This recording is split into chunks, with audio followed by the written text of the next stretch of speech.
Hey, salut à tous, c'est une nouvelle vidéo. On se retrouve encore pour du Conquest.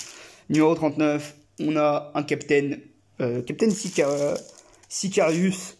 Donc un nouveau Captain Space Marine qui est juste trop bien. Et on voit déjà ce qu'il y a au tour d'après, enfin au numéro d'après. Donc bon, il y a pas mal de petites choses sympathiques qu'on va pouvoir se mettre sous la dent et à la vue. Je pense que ça peut être sacrément intéressant. Donc on a ici la grappe de figurines que qu'il faut que je monte, mais j'ai beaucoup de figurines en attente et j'ai pas mal d'autres projets en ce moment. Ce qui fait que le montage de figurines, c'est un petit peu en stand-by. Mais je pense que vous l'avez remarqué sur la chaîne, au moins si vous me suivez. Donc le numéro 39, comme à l'habitude, une présentation de la figurine, tout ce qu'il y a de plus classique. Vraiment beau pour le coup. Donc un petit artwork du Capitaine Sicarius sans son casque, avec une belle épée, des taches de sang et un pistolet bolter en pleine action. Je trouve l'illustration évidemment magnifique.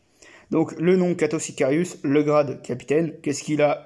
Un pistolet à plasma, un manteau de suzerain, donc c'est sa cape de mémoire, et une lame tempête de Talazar qui est vraiment une épée magnifique. Et bataille notable, incident de Damsos et la Terre Noire. On a un petit peu de l'or ici pour lui. On a effectivement son équipement, donc c'est bien la cape. On a une petite résumé de sa vie, on a son chapeau, son bolter et son épée. Ici, on a un démon de Nurgle, donc le Rotigus Rainfater, qui est une énorme bestiole, qui fait également grosse figurine sur la table. Pas trop sympathique, mais assez impressionnant. On a encore un peu de l'or, les âges de l'humanité, donc ça c'est vraiment du lore, avec je pense... Ça, si on arrivait à en faire une bannière, ce serait magnifique.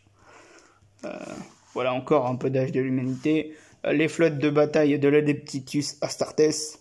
Donc vraiment stylé. Pour le coup, avec Phalanx. Et une barge de bataille qui peut larguer des centaines de Space Marines en quelques minutes. C'est un énorme vaisseau de ravitaillement. Ensuite, on a comment assembler la figurine. Donc ça, c'est vraiment cool aussi. Hop. Donc, on lui met l'épée, le casque. Il y a soit la tête sans le chapeau, soit le chapeau. Je préfère personnellement les personnages sans les casques parce que ça permet d'avoir un peu le visage du personnage. Donc, on a comment le peindre en rack flèche, etc. Vous connaissez la musique avec ses numéros. Hop. Le rouge pour la cape, la crête si jamais, le nail oil, et je pense voilà, on a le visage.